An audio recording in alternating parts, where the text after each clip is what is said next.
que piensan.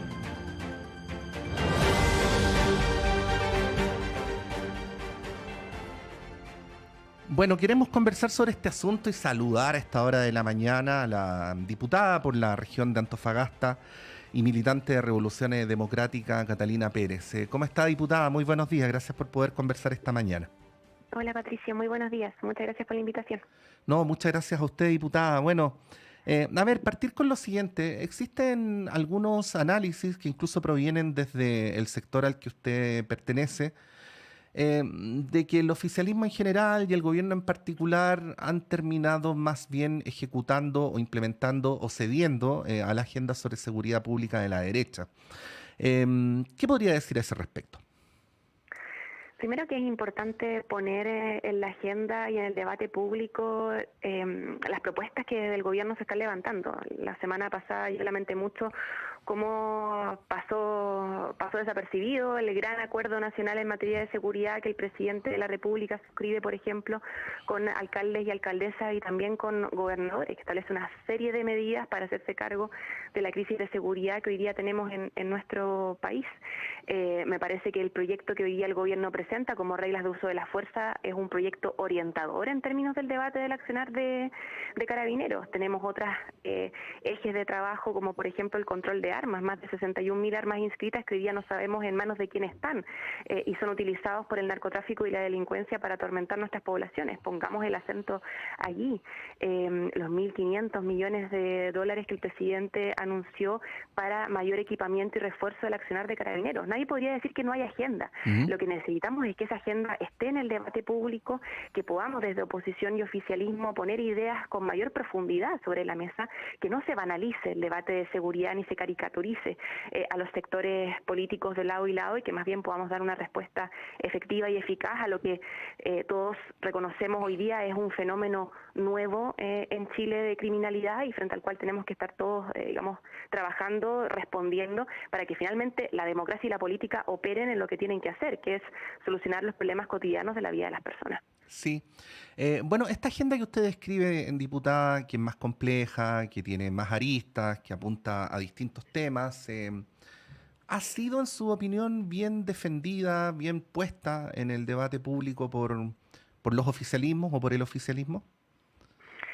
Yo creo que falta mayor ahínco en el levantamiento de esas agendas en el debate público, más que esas agendas, esas soluciones, digamos, en el debate público. Yo creo que varios, espero que todos tengamos claro que si seguimos haciendo lo mismo que venimos haciendo hacia el pasado, no vamos a tener necesariamente respuestas diferentes. Y lo que necesitamos hoy día es entender que frente a un fenómeno criminológico que ha ido en aumento en algunos casos, que es nuevo en el caso de otros, necesitamos soluciones que no pasen exclusivamente por el aumento de penas, por ejemplo, sino más bien por una política más integral que permita en lo efectivo poner fin a la impunidad en nuestro país. Y para eso el refuerzo del sistema judicial o de persecución penal es imprescindible. El primer eslabón es Carabineros de Chile y necesitamos que Carabineros de Chile tenga más equipamiento, tenga más formación y tenga mejores protocolos, pero también necesitamos que el sistema de persecución penal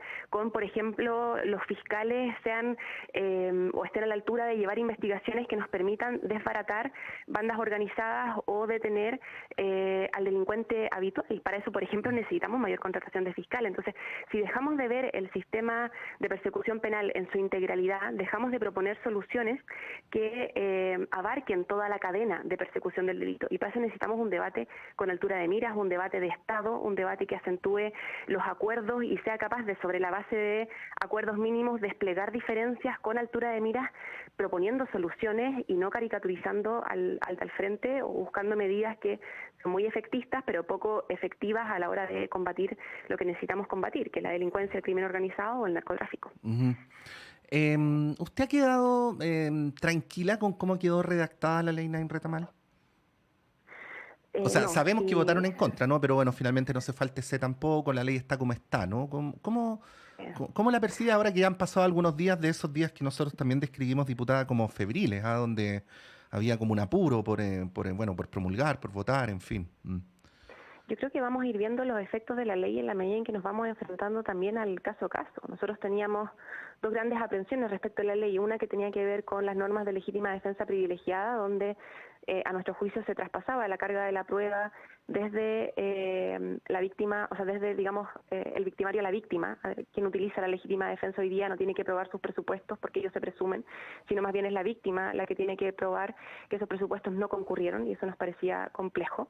Y en segundo lugar, una serie de normas que creemos los tribunales de justicia no van a aplicar porque defensores o abogados, digamos, van a reclamar, digamos, un recurso de inaplicabilidad por inconstitucionalidad, como ya pasa en otras legislaciones, y por tanto, decíamos, es una legislación que no solamente no se hace cargo necesariamente del problema, sino que además genera una falsa expectativa en la sociedad respecto de ser operativo algo que no lo va a hacer.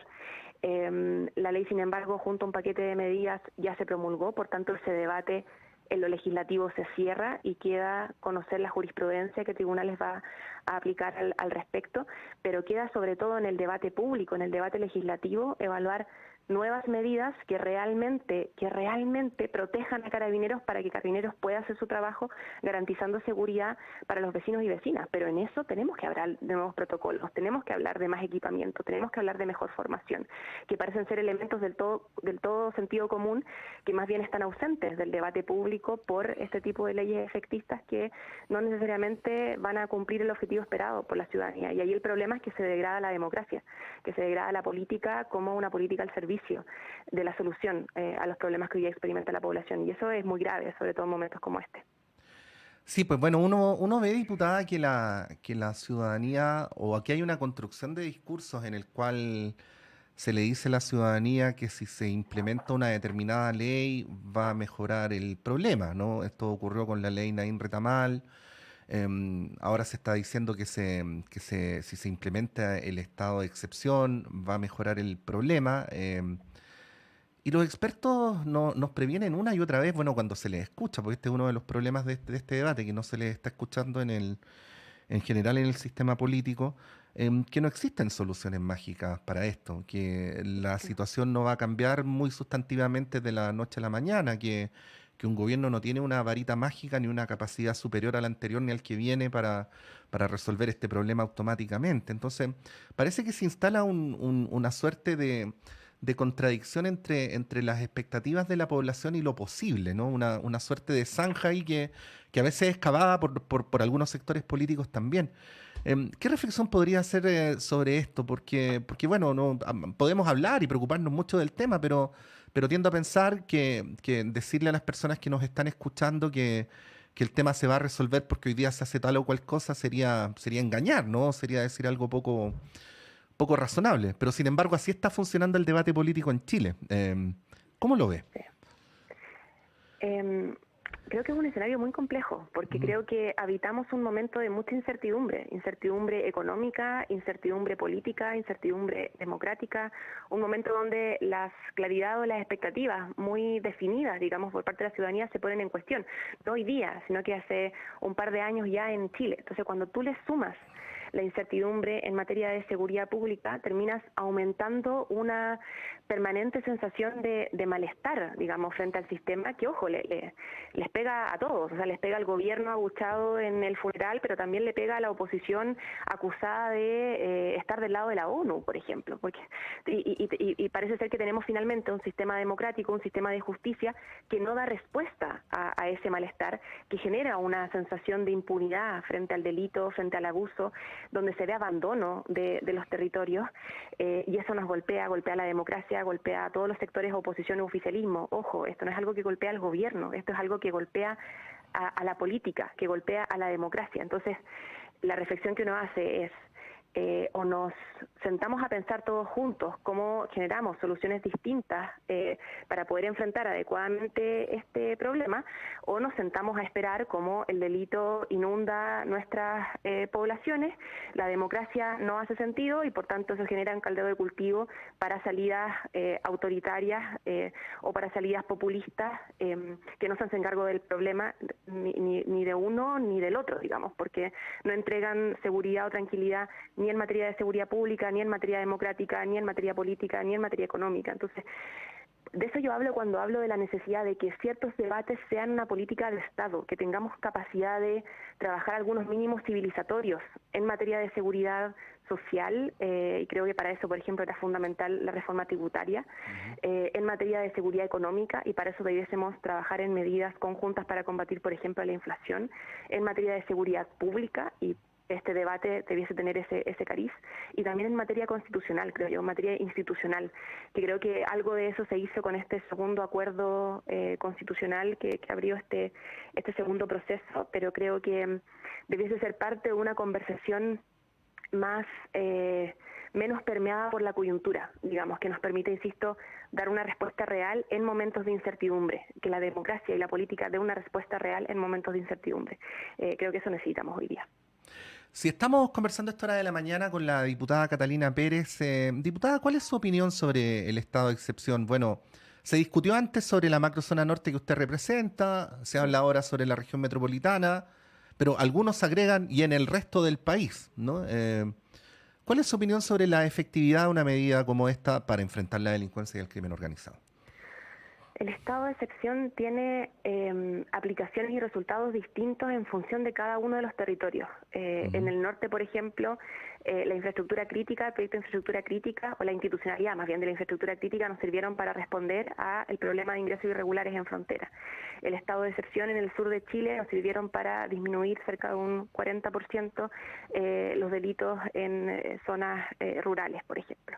Pero un estado de excepción en la región metropolitana, que es una zona densamente poblada, con un problema permanente, digamos, de aumento de criminalidad, de delincuencia, no tiene los efectos esperados, digamos, o los efectos, digamos, suficientes a la hora de considerar esto una medida efectiva. Y eso lo ha dicho con mucha claridad la ministra del Interior. No es un reparo en general a la figura, es más bien un problema de efectividad a la hora de que la figura cumpla o no sus objetivos en un territorio determinado. Y por lo mismo creo que en la región metropolitana la salida no es el estado de excepción. La salida más bien es, por ejemplo, la estrategia de recuperación e intervención de barrios para, junto con la comunidad, generar una presencia del Estado que nos permita disminuir fenómenos de delincuencia. Y por eso el proyecto que anunció el gobierno, el de Calles sin Violencia, que adelanta la intervención en 30 barrios críticos, 30 comunas, críticas de todo el país, que además concentran un tercio de la población, que concentran el 50% de los delitos violentos, son las estrategias acertadas. Llevar el Estado ahí donde ha retrocedido lo público y ha tomado espacio la delincuencia o el narcotráfico, me parece que son recetas más acertadas que un estado de excepción, por ejemplo, en la región metropolitana. Y por tanto creo que es lo que tenemos que empujar. Creo que ya ha tenido buenos resultados en barrios críticos de la región metropolitana. Eso es una buena noticia y espero que se replique a lo largo de todo el país.